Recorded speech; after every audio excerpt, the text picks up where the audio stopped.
We are. And that's why you came. And every time you were hoping, I hope she still has that popular quiz thing. So are we not going to be able to video? We're We will. Okay, okay, good. It's on. It's on. It is on. Yeah. Oh, all right. Well, hi, everyone. Everybody say hi. Hi. Say well.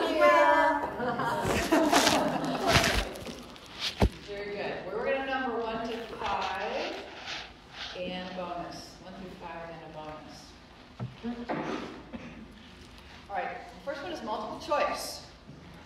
And there's the question is, which one of these 3 things were not one of the plagues or one of the 7 bowls? Which one of these 3? Darkness, sores, or frogs? Which one of them was not one of the plagues? Darkness, sores, or frogs? Number 2, same thing, multiple choice. Which one of these were not one of the plagues of the seven angels with the 7 bowls? Locust, heat, or the seas turning to blood? Which one of those was not part of one of those 7 bowls of wrath? Locust, heat, or the seas turning to blood? All right, number 3, same thing. Which one of these 3 were not one of the 7 plagues? Hail, flies, or earthquakes? Hail, flies, or earthquakes? Number 4. Who did the 3 demons go out to gather? These 3 demons went out. Who did they go out to gather?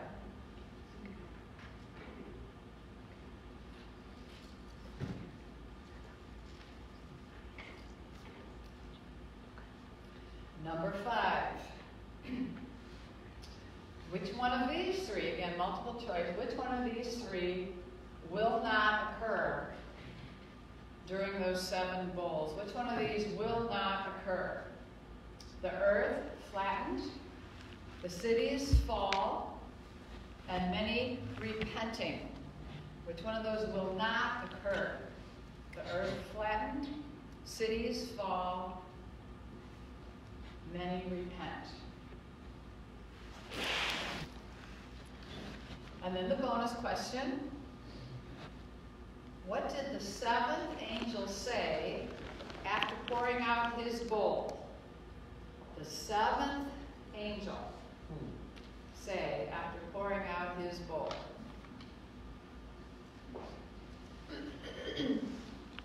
Okay, number 1. Which one of the 3 was not or will not be one of the plagues? Which one? Frogs. Frogs. I know your question because that chapter does mention frogs coming out of the mouth of the unholy Trinity, but it's not one of the plagues. All right, so you're on your toes. You're thinking, I can't fool you. All right, number 2. Not that I'm trying to fool you, just make you think. Number 2, which one of those 3 is not one of the plagues? Locust. It was a plague in the Egyptian plagues, but not in this set. Number 3, which one of those 3 will not be one of the plagues? Flies. Okay. Number 4, who did the 3 demons go out to gather? The kings, right? The kings. They go out to gather the kings of the world to come fight the battle against God. Number 5, which of those 3 things will not occur? Many people repenting, right? There will not be many people repenting. And number 6, what did the 7th angel say after pouring out the 7th bowl? It's finished. It's done.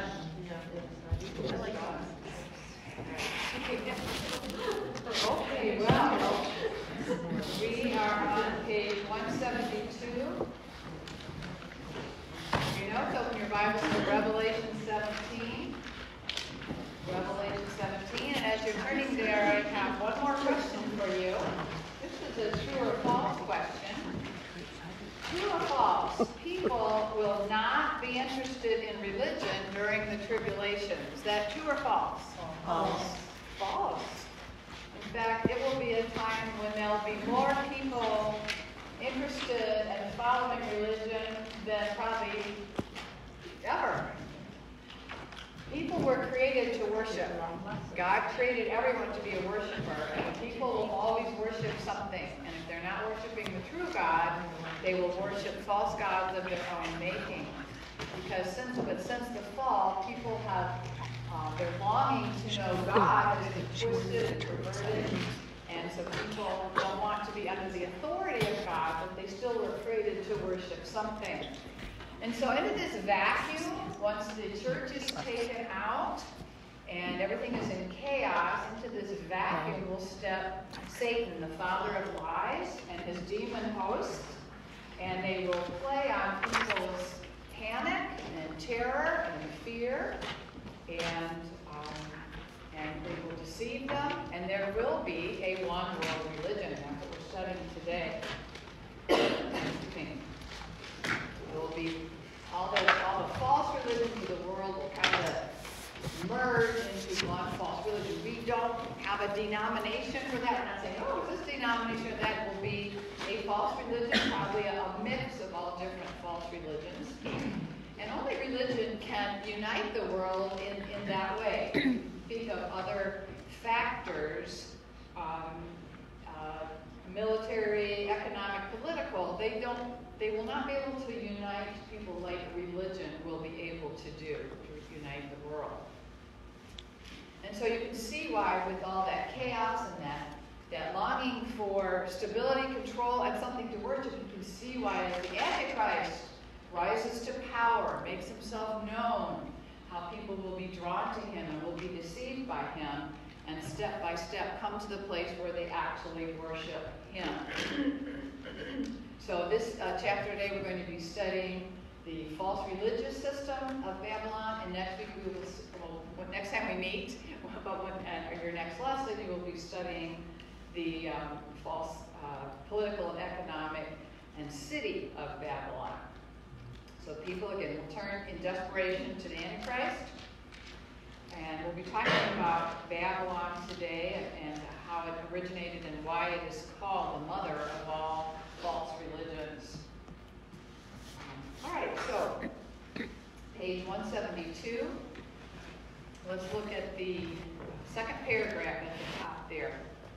In Revelation 17, our current lesson, an angel takes John back in time again to the first half of the tribulation. Now, where we left off last week, that seventh bowl had been poured out, and so we were way, way over at the end of the tribulation.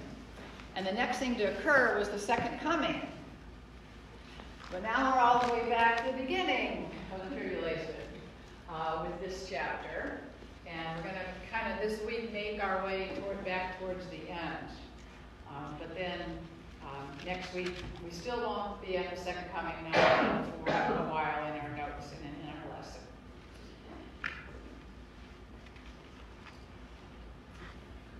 So I'm going to go ahead and read Revelation 17, verses 1 and 2, and 15. You can follow along in your Bibles. Revelation 17, 1 and 2. Then, so after the seventh angel had poured out his bowl, then one of the seven angels who had the seven bowls came and spoke with me, saying, "Come here, I will show you the judgment of the great harlot who sitteth on many waters, with whom the kings of the earth committed acts of immorality, and those who dwell on the earth were made drunk with the wine of her immorality." And let's read verse 15. And he, so this is the angel talking to John, and he said to me, "The waters which you saw where the harlot sits are peoples and multitudes and nations and tongues." So once again, not only is John watching a vision unfold, but he's going to interact with the angel. This angel is going to come to him and talk with him and interact with him. And this shows that since it's one of the angels that poured out the bowls, that this is connected, this vision that he sees, and what we're going to go over here, is connected with judgment, and it came from God, and it's connected in some way with this lamp, with these bowls, and we'll certainly see that it is connected. So number 2, the harlot that's spoken of here is not a person, a real person, or an actual harlot or a prostitute. So when we talk about the harlot, the great harlot, and says she this and she that, it's a metaphor for this one world false religion that will take place and be in great power over the world during the tribulation. And we learn about her in those first 2 verses that she's going to be judged. It's one of the first things we learn. I will show you the judgment. So she's going to be judged. This false religion is going to be judged. And she's called great, but that's not because great in a good way, but because she's going to be so powerful and will dominate the whole world. So that's where the great comes from. It's not like I just had a great meal or a great vacation, not that kind of great, but great in controlling and dominating and very powerful. And then we learned that she sits on many waters, and in verse 15 interpreted that for us. That means many waters, all the nations, tongues, and people, so that means the whole world. When the fact that she sits on them, she's dominating, she's controlling, she's over them, the whole world. And then the kings of the earth committed acts of immorality with her. So again, this is not a real person, it's a false religion. And so it means even the leaders of the world, the leaders of the government, are going to be under the control and be deceived by and be consumed and obsessed with this false religion. There may be a lot of immorality going on. There probably most definitely will be during the tribulation. But this isn't talking about that because this harlot is not an actual person, it's a religious system. And then letter E, or the last point there under number 2, we learned that those who dwell on the earth, now remember that phrase, dwell on the earth means unbelievers, so just the unbelievers, were made drunk with the wine of her immorality. So again, if you're drunk, you're under the influence of, you maybe want more, you are controlled by this false religion. Talking about there. So all the unbelievers will be caught up in this. It won't affect believers, because it says those who dwell on the earth, that's unbelievers, but all the unbelievers will be caught up in this and will be intoxicated with the world religion, this false world religion. They're going to look to this for their hope and to fill that hole in their hearts that God put there to worship something. All right, page 173. Let's go on and read our next few verses in Revelation 17.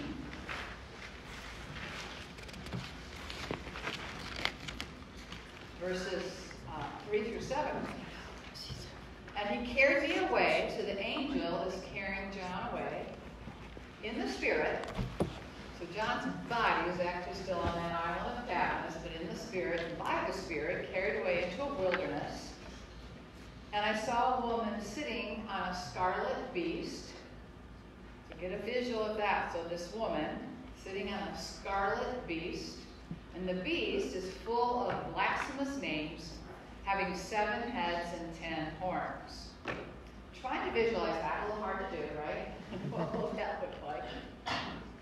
The woman was clothed in purple and scarlet and adorned with gold and precious stones and pearls, having in her hand a gold cup full of abominations and of the unclean things of her immorality, and on her forehead a name was written, a mystery.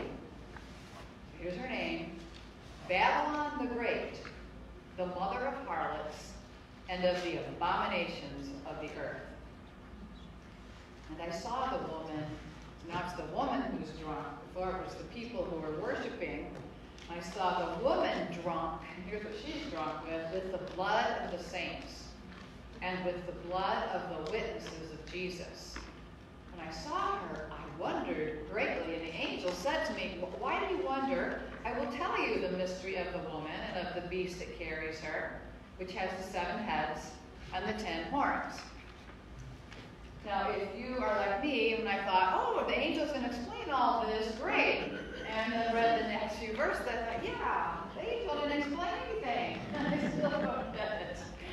So thankfully, there are Bible scholars to bring all different parts of the Bible together and have a lot more training and knowledge than I do to help us get through this. But I will say there's a lot of different interpretations for this, and I've studied many of them. And I'm going to tell you what I think this is teaching. But like almost every other verse in Revelation, there's lots of different interpretations for different things. All right, so number 5 then.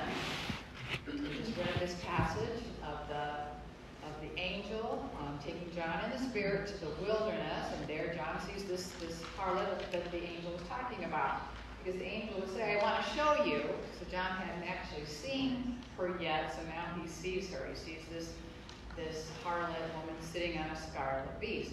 So in number 6, I may have confused you with this, depending on whether you're good at controlling a horse or not. But someone who knows how to ride a horse, who's experienced with horses, they're in control of the horse. I believe that's what it's supposed to be. So what this is saying is that the woman is sitting on the beast, and she's controlling. And the beast is supporting her, carrying her around, taking her where she wants to go. But she's in control. At least they're working together and somewhat dependent on each other. Excuse me. So here we have the beast, and we know who this beast is, right? Who's the beast? He's the Antichrist. So we have the harlot, the woman, who is a false religious system, is sitting on, controlling the Antichrist. That's what we have so far. And we learned that this, again, we see here the beast is scarlet. So scarlet is a color associated with splendor and royalty and luxury. It's also a color associated with sin and blood. The Antichrist will be a splendorous, royal, sinful, bloody beast. We see that he's full of blasphemous names. Blasphemy is against God. So that's, again, the Antichrist is not going to be an animal that has horns and heads. It's a human. But this vision is, what John sees, reveals things about this human that just looking at him, you wouldn't know. So like so many of the other symbols we've studied. And so John sees him as this beast with the heads and horns and blasphemous names to reveal what this man will really be like. He will blaspheme God by what he says and by who he claims to be. And he will have 7 heads and 10 horns. And in number 8, you had a number of verses to look up that we've already studied that refer to this beast and gives us information about him so that we come to realize, oh yes, this is that same beast, this is the Antichrist. It will be a human. We don't know at this point who he is. It will not be until he signs that peace treaty with Israel. Even then, people won't say, oh, that's the Antichrist, until he comes to more and more power, and until there are some believers on the earth who can then point to the Bible. Remember, at the beginning of the tribulation, there's no believers on the earth. Some people will get saved, they'll start reading their Bibles, and they'll say, oh, now we know who the Antichrist is. He signed the peace treaty, and he's rising in power. So, number 9, you have some verses to look up about the Antichrist. I want us to look at those. So, Daniel 7:25. If you have your Bible, you can turn there and just listen as I read it. So, as you know, Daniel has a lot of prophecy of the end times. Daniel had the Daniel's 70th week. Remember, the tribulation is the 70th week. All the others have already occurred, and then there's a gap, the church age. And next is that last week. Remember, a week is a 7-year period. So Daniel's 70th week, a time for the Jews, a time for judgment.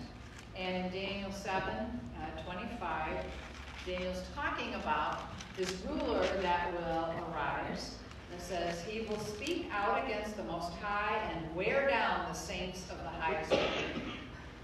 So that's that blasphemy that we just read about. And then in Daniel 11:36, we have some more prophecy about him. Talking about the Antichrist. then the king will do as he pleases, and he will exalt and magnify himself above every god, and will speak monstrous things against the God of gods. So there's that blasphemy. This was prophesied thousands of years before the actual Antichrist was even born. He will prosper until the indignation is finished, for that which is decreed will be done. Who's doing the decreeing? God. And whatever he decreed will be done. And so the Antichrist is going to be allowed to do this. Number 10, we have a description here of what the woman looks like. And again, this is how John is seeing her. But remember, there is no woman. This is a false religious system. But from this vision, we get some ideas then of that we couldn't otherwise get. Some information we couldn't otherwise get. So she is clothed in purple and scarlet. She is wearing gold and precious stones and pearls. So the question there is, in number 10, what would this symbolize regarding a false religion? Why would she be presented this way? Well, she's going to look very attractive and alluring and prosperous and successful. And the idea of, this is where you want to be because things are going well and I'm prosperous and I know what I'm doing and just look at me. I'm not some, beaten all down, poor, nobody, is paying any attention to me kind of person.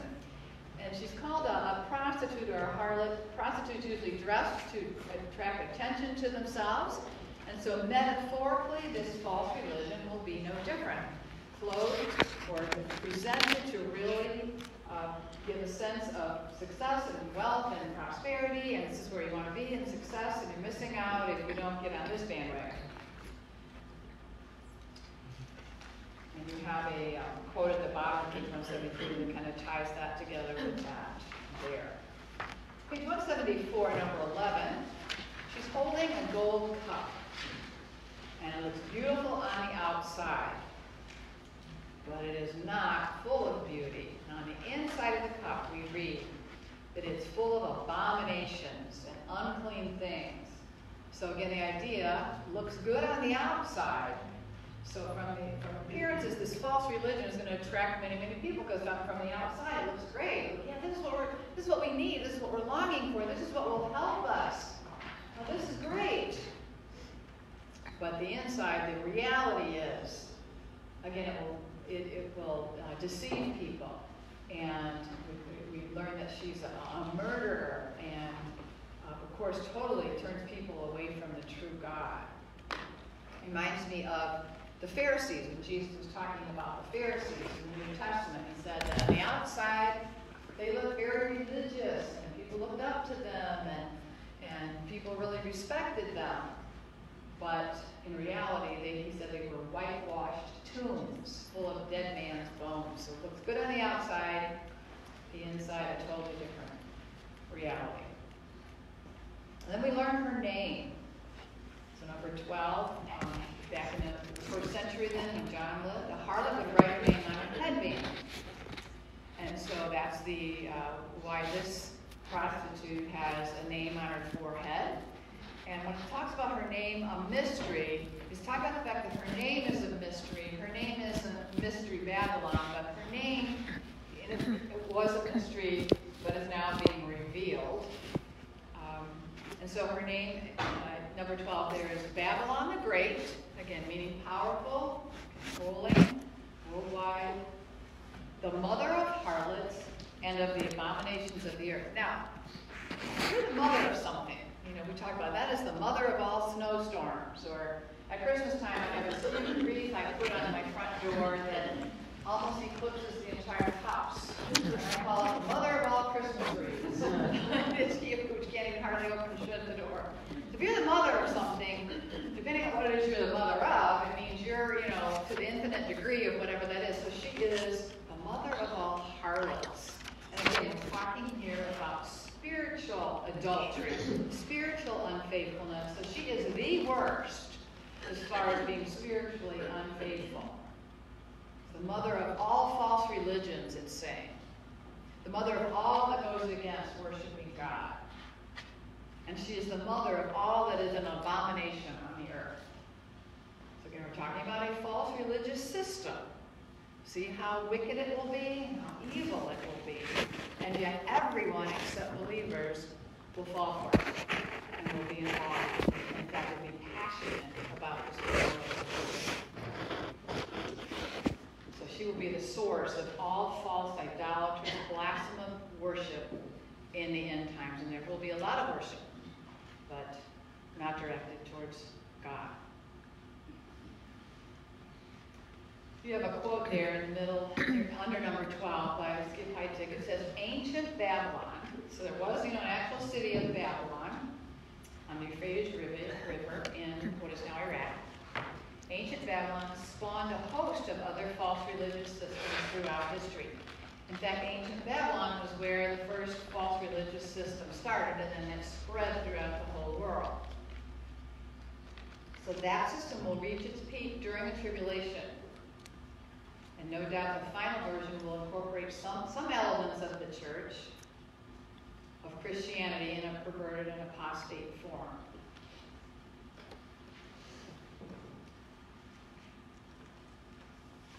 So the Bible is full of information about Babylon as being the source of false religion. Of course, it all started with the Tower of Babel that Nimrod built. Nimrod was the great-grandson of Noah. Now, great-grandson isn't that far removed. It's not like great. What do we remember Noah for? The flood, right? And he built the ark. And why was there a flood? Because the whole world was evil and disobeyed God and did what was right in their own eyes. And so God destroyed everyone except for 8 people to start over because of how wicked and evil. So here is Nimrod, Noah's great-grandson. And he built this city of Babylon and many other cities. And then God told them to scatter. And they said, no, we're going to stay in one place. And we're going to build a tower to build a name for ourselves. So they didn't learn their lesson. Now, we're guilty of the same thing many times. And this tower probably was similar to a ziggurat, or what became ziggurats, which were to worship the stars and astrology, that type of thing.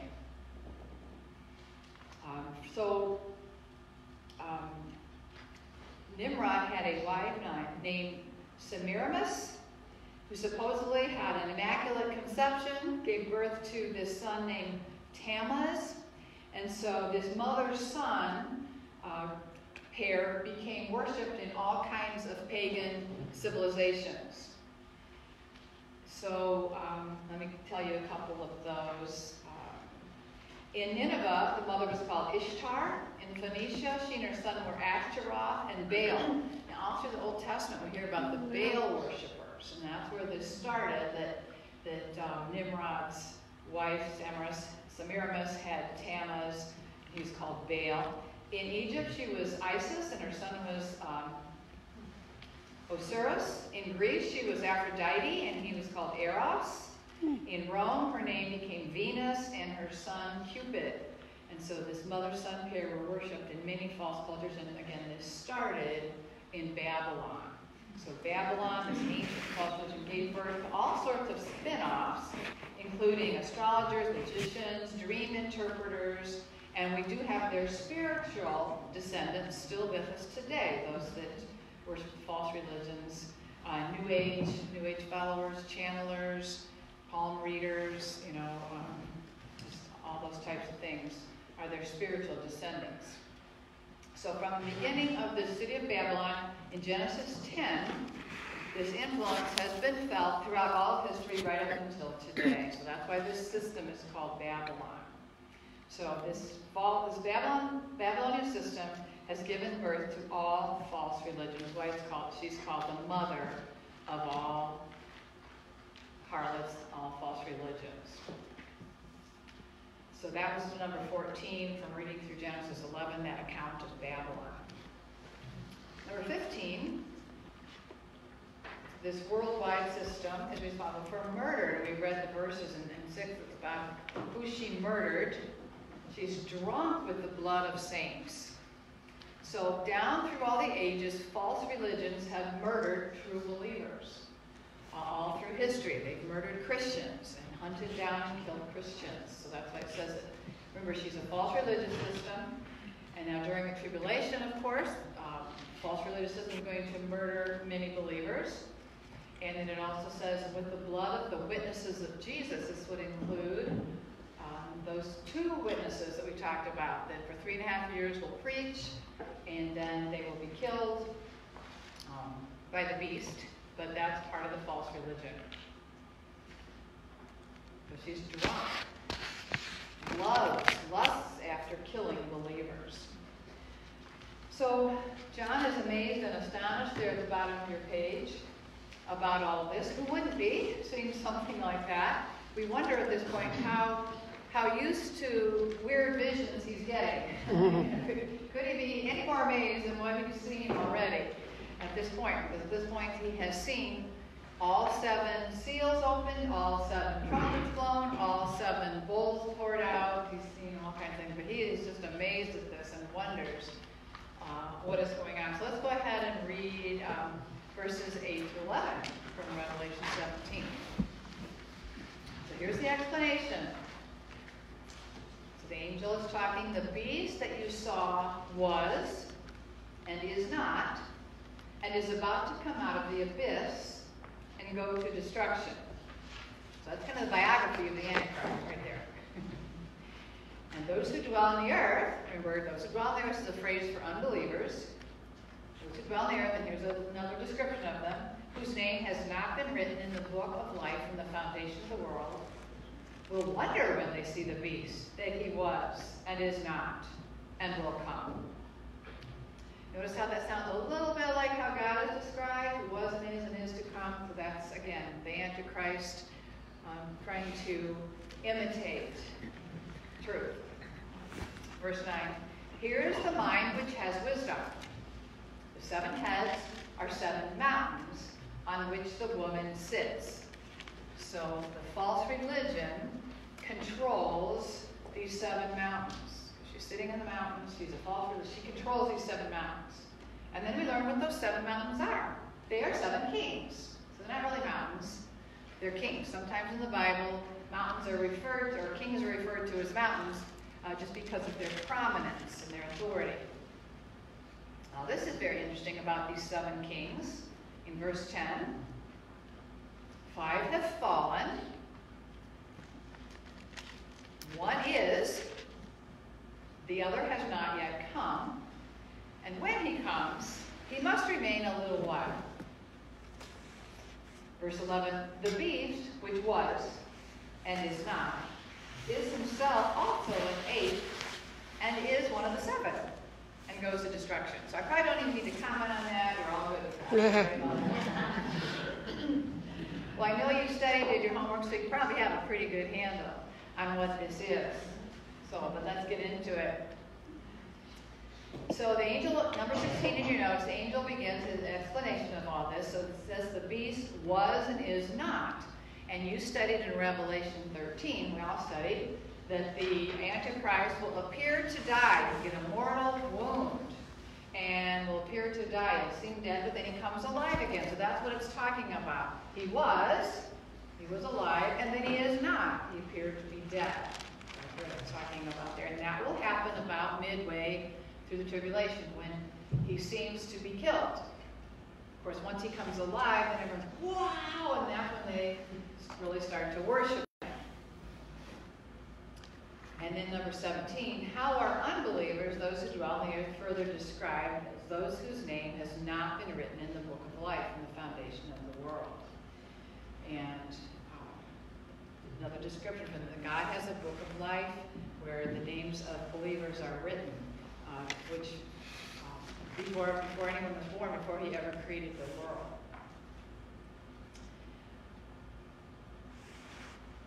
You have a quote there from the Holman New Testament commentary. Not only did God plan to redeem from the beginning, before he ever created anyone, he planned who would be redeemed from the beginning. No stronger statement of the sovereignty of God regarding salvation is found in all the Bible. Number 18, what will amaze and astonish unbelievers? That the Antichrist seems to miraculously return to life after an apparently fatal wound. He seems to be dead. He comes back to life. Well, who would believe that? Who wouldn't believe that? Again, there'll be technology and internet and, video and cameras, and they'll see he's dead, he died. And he seems to come to life. Well, you can see how so many people will be deceived by that. And then number 19, it says that he, let me just look at verse 8, read that from verse 8. The beast that you saw was alive, and then is not, seemed to die, is about to come out of the abyss. And I put in your notes there that there's a lot of different theories and interpretations as to what that means. But basically, we don't mean that he goes to hell and comes back from hell, because Satan's not in charge of hell. God's in charge of hell. Satan's actually never been to hell. But what it probably means is that he will then be indwelt by a demon, or at least given a lot of supernatural powers. The abyss is the place, is different from hell. The abyss is where the demons are, where they've been kept. But a lot of them were loosed during the tribulation. We studied that. All these demons came out of the abyss. But he will receive supernatural powers or be indwelt. And that will be behind his ability. So when it says he comes out of the abyss, I'm not sure exactly, but he will have so much more power at that point when he appears to come back alive. But it's power from Satan, evil, supernatural power. And then it says, number 19, that last part, the beast will go to, what's the word you put in there? Destruction. Destruction. So that's talking about the fact that he will spend eternity in hell. Now, we know that at the beginning of the millennium, at the beginning of the 1,000-year reign, at the very beginning, he's going to be bound, and he is going in that abyss. Satan is going to be there for most of that 1,000 years. That's not hell, that's not the lake of fire. He's going to be bound and put in the abyss. And then near the end of the millennium, he will be loosed, he'll be set free, and he will lead a rebellion and lead the humans, not those who already are in their glorified state, lead a lot of the humans astray, and they'll follow him. Even though they've been living on the earth with Jesus, they still have sin natures and are able to be deceived and led astray. So there'll be this short rebellion at the end of the millennium, and then after the millennium, he will be thrown into the lake of fire, which is eternal hell. That's his destruction. First, that's Satan. But with the beast here, the beast, I'm getting you confused between the Satan. I'm getting myself confused between Satan and the beast. But the beast, the Antichrist, he is going to be thrown into the lake of fire at the end of the tribulation. He's a human, and he will be thrown into the lake of fire at the end of the tribulation. Satan will be the one thrown into the abyss for 1,000 years, and then into the lake of fire. Okay, sorry about that.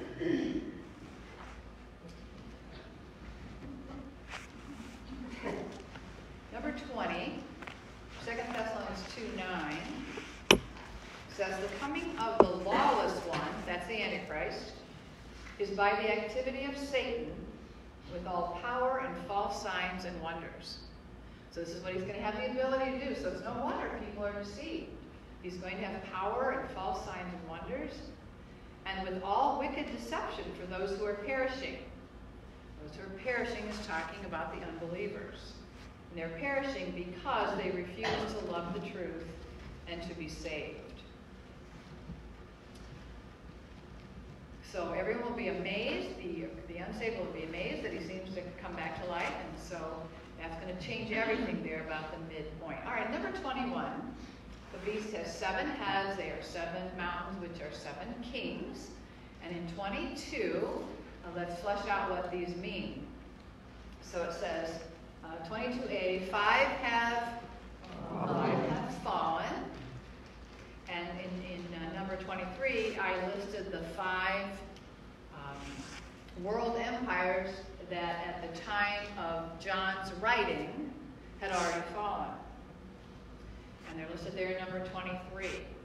because these 7 kings represent 7 world empires, and they are 7 world empires that also were known as being very pagan and had a lot of false religion and persecuted God's people, the Jews, or believers.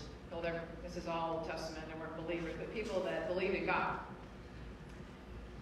So Egypt, Assyria, Babylon, Medo-Persia, and Greece are the 5 that had already occurred at the time of John's lifetime, and they had fallen. They were no more.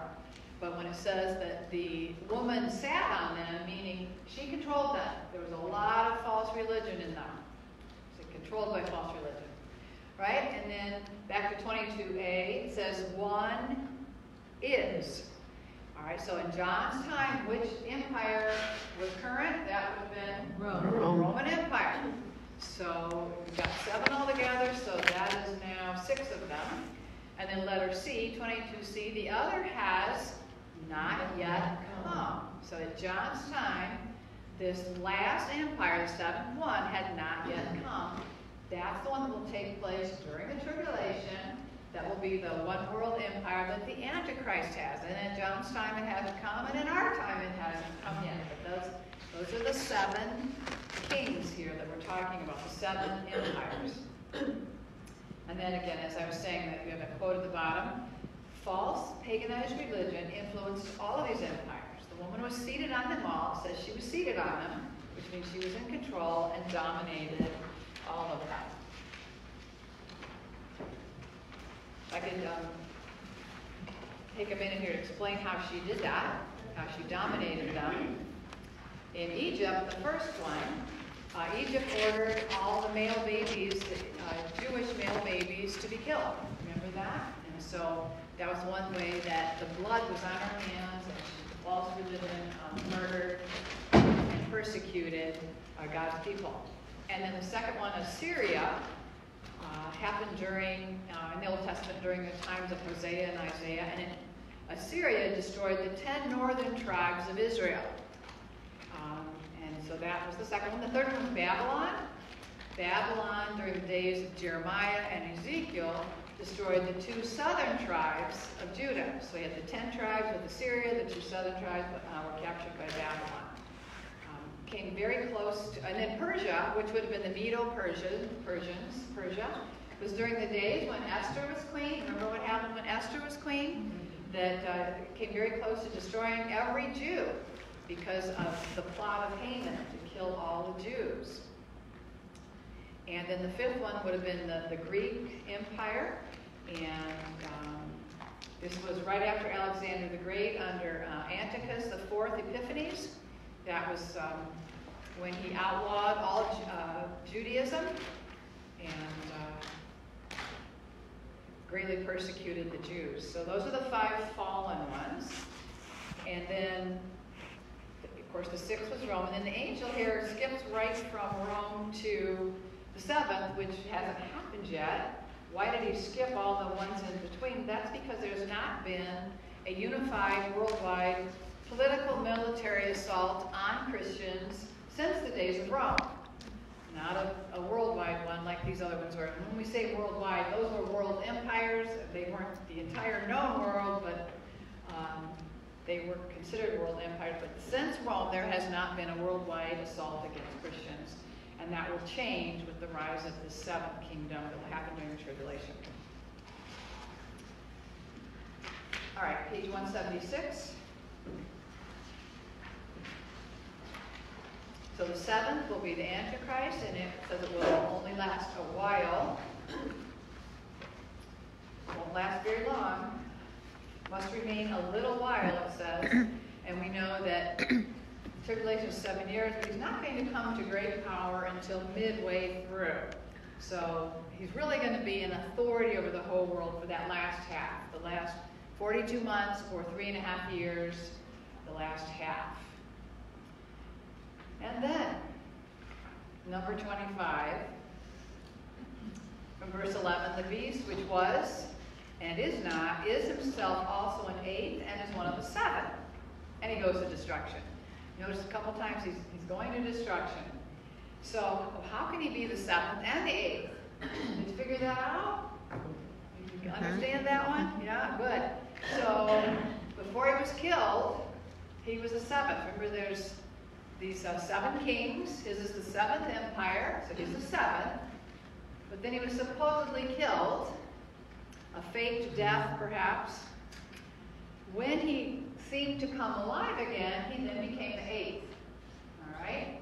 So the 7th and the 8th. He was alive, he was the 7th. Seemed to die, came alive, then he's the 8th. So that's how that works. The second phase of his rule after he came alive.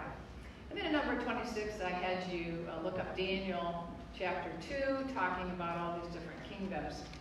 So in Daniel's time, the first couple of kingdoms had already occurred. The Egyptian and Assyrian one. So Daniel, remember, interpreted the king's vision. The king had this dream of a statue, and Daniel was, with the wisdom from God, was able to interpret this.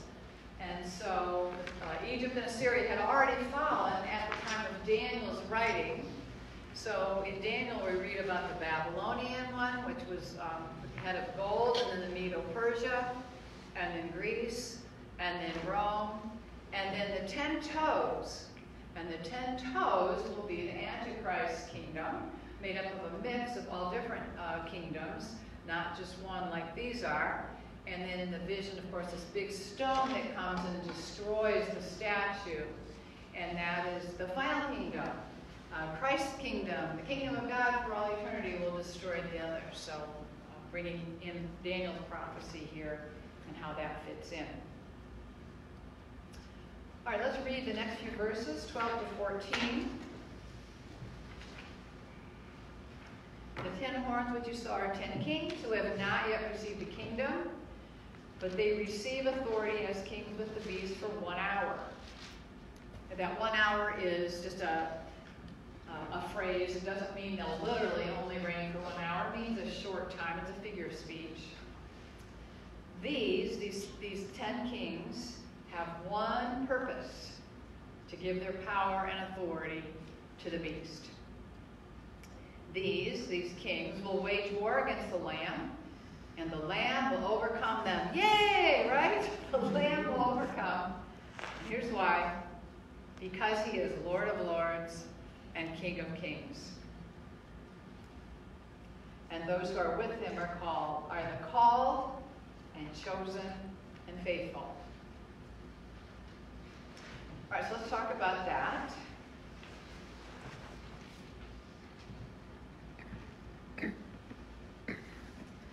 The 10 horns represent 10 kings.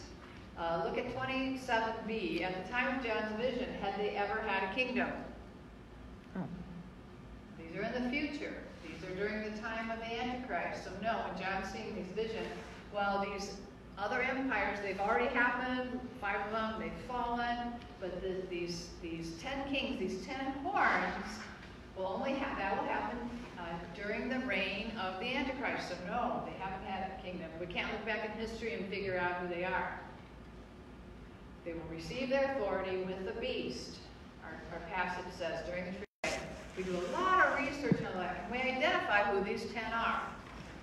No, so let's not waste our time. We've got other things to do. We don't know. These people who will be these 10 world leaders of the world, they may be alive right now, they may be children, they may be adults, it just depends on when the tribulation will start. Because if it's going to start pretty soon, obviously they're adults and they're alive and all that. But we can't figure out who they are yet because the Antichrist will probably choose them. He may split up the world into 10 different groupings or 10 different areas. Don't know. So we can't figure that out. So they're only reigning, they only are given this power, and this is all allowed by God to give all their power to the Antichrist. So that he's ruling the whole world, because they've been the rulers, and they give all their power to him so that they can wage war against the Lamb. So number 30, remember we studied how that out of the mouth of the unholy trinity, Satan, the beast, and the false prophet, these frogs went out, and they looked like frogs. They were demons, to gather the kings. So now here's the kings being gathered. These are the kings that are going to then give their power to the Antichrist to fight against the great day of God at Armageddon. We studied that last time, but we know that we don't have to worry about that at all, that the Lamb will overtake them. The Lamb will, by a word of his mouth, will destroy all those armies.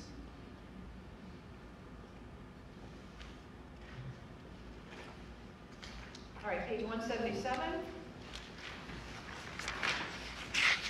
Number 33.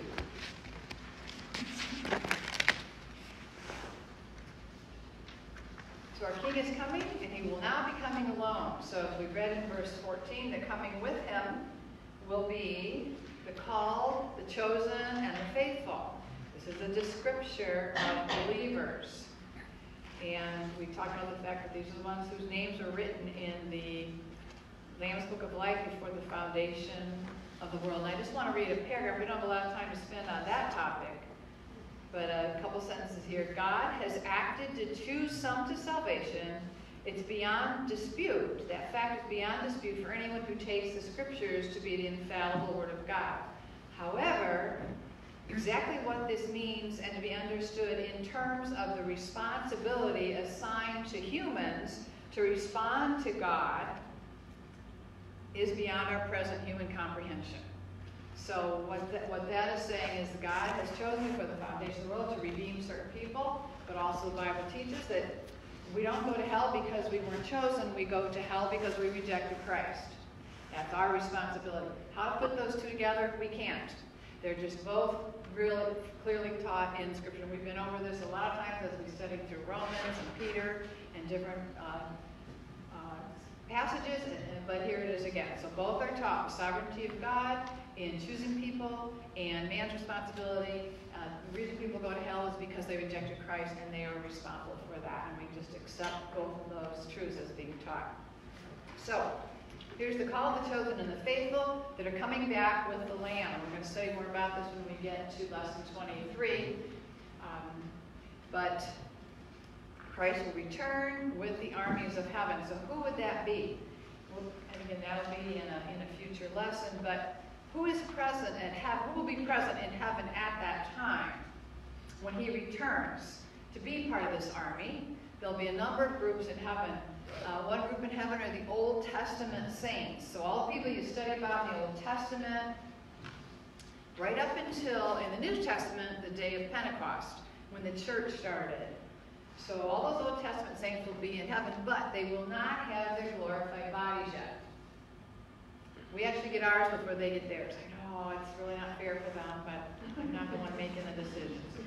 But we'll have ours, they won't have theirs. Then also in heaven will be the church saints, the bride of Christ. So remember, at the rapture, all believers who have died already since the day of Pentecost, back in the 1st century, they're dead. They go immediately to be with the Lord, but they don't have bodies yet.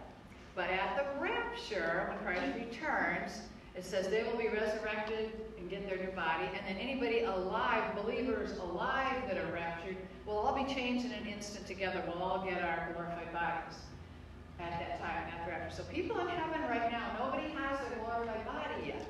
Okay, so it's not like, oh, we have a new body now. You can't, oh, they've got their new body. They don't have it yet.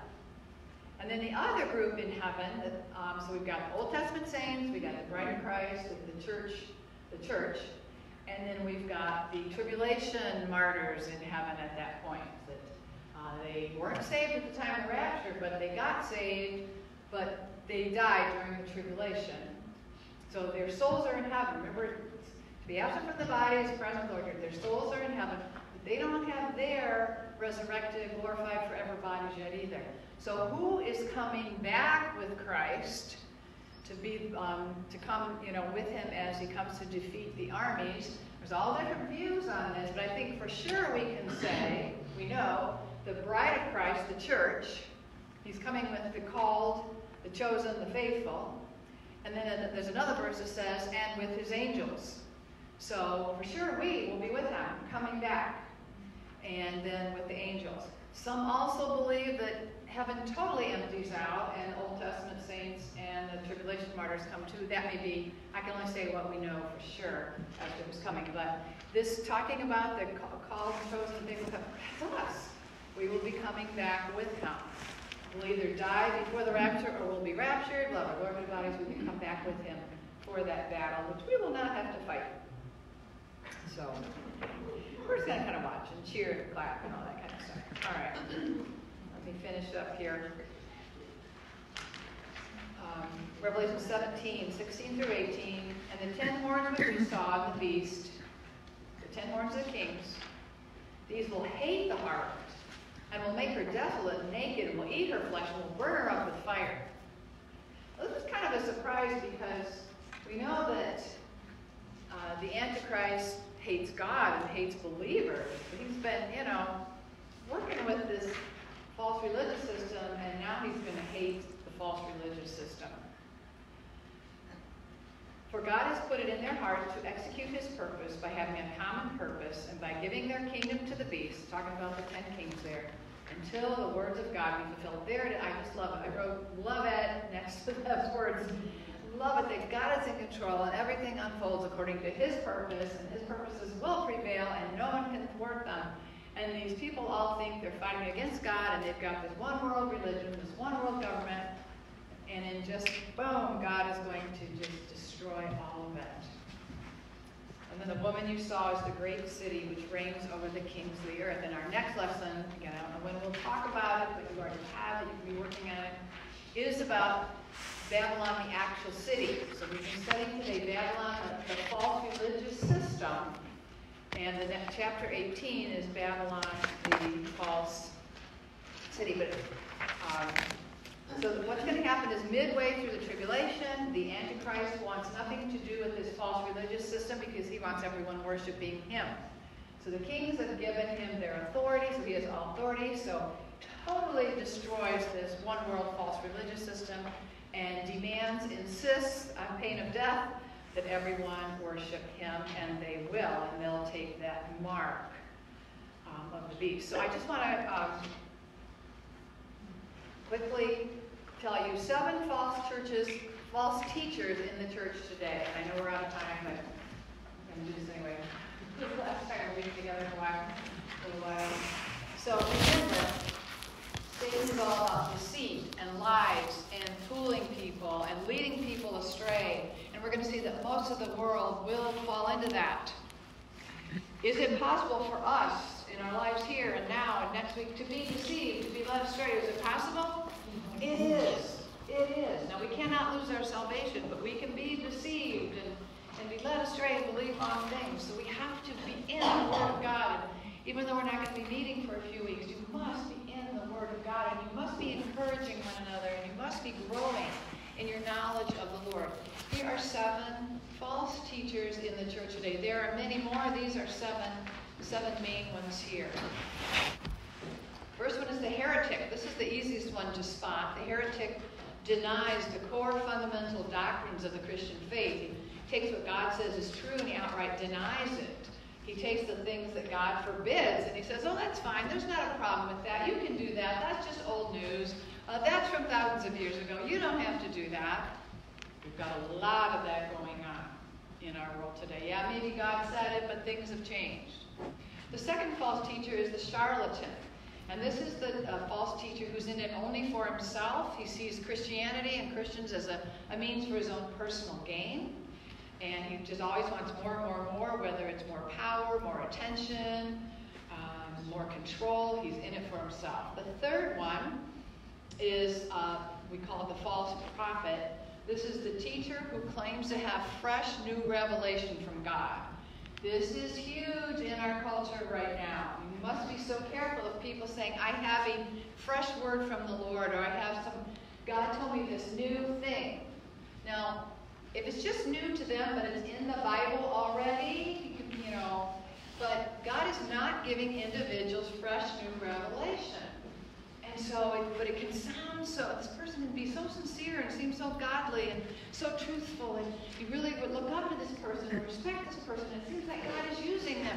If they start saying they have fresh, new revelation from God that He has not given anyone else, and that what He's given them now supersedes what's already in the Bible, run. That is not from God. And we have to be so careful because just like the deceivers during the tribulation, it's going to see, this is good, this is great, this sounds wonderful. I got to tell my friends how great this is.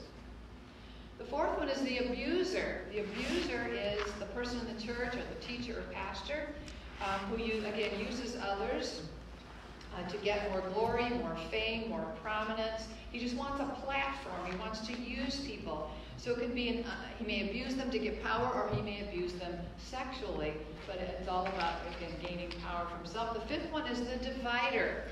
There are some people today and who are rising in prominence and influence who just, through their podcasts, their books, or even just being physically in a church, they're really dividing the church. They're tearing Christians from Christians.